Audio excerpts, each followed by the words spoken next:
சங்கீதம் 31 12-16 வசனங்கள். உடைந்த பாத்திரத்தை போலானேன், அநேகர் சொல்லும் அவதூறை கேட்டேன். எனக்கு விரோதமாக அவர்கள் ஏகமாய் ஆலோசனை பண்ணுகிறதினால் திகில் என்னை சூழ்ந்து கொண்டது. என் பிராணனை வாங்க தேடுகிறார்கள். நானோ, கர்த்தாவே, உம்மை நம்பி இருக்கிறேன். நீரே என் தேவன் என்று சொன்னேன். என் காலங்கள் உமது கரத்தில் இருக்கிறது. என் சத்துருக்களின் கைக்கும் என்னை துன்பப்படுத்துகிறவர்களின் கைக்கும் என்னை தப்புவியும். நீர் உமது முகத்தை உமது ஊழியக்காரன் மேல் பிரகாசிக்க பண்ணி உமது கிருபையினாலே என்னை ரட்சியும். ஒவ்வொருவருடைய வாழ்விலும் ஏற்றத்தாழ்வுகள் வருவதுண்டு. மிகவும் நன்றாக வாழும் காலத்தில் நம்மிடத்தில் அநேகர் நட்பாயிருப்பார்கள், நம்மோடு ஐக்கியமாயிருக்க விரும்புவார்கள். ஆனால் தாழ்வின் காலத்தில் நம்மை நேசிக்கவும் நம்மை மறக்காமல் இருக்கவும் ஒருவர் இருக்கிறார். அவர்தான் இயேசு.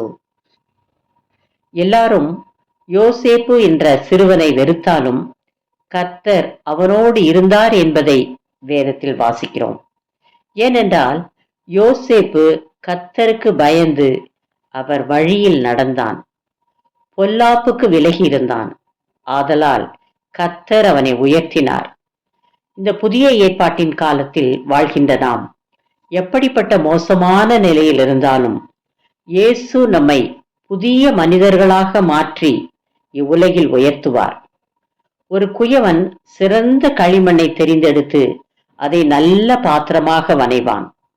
ஆனால் இயேசு ஒன்றுக்கும் உதவாத களிமண்ணையும் சிறந்த பாத்திரமாக மாற்றும் வல்லமையுடையவர்.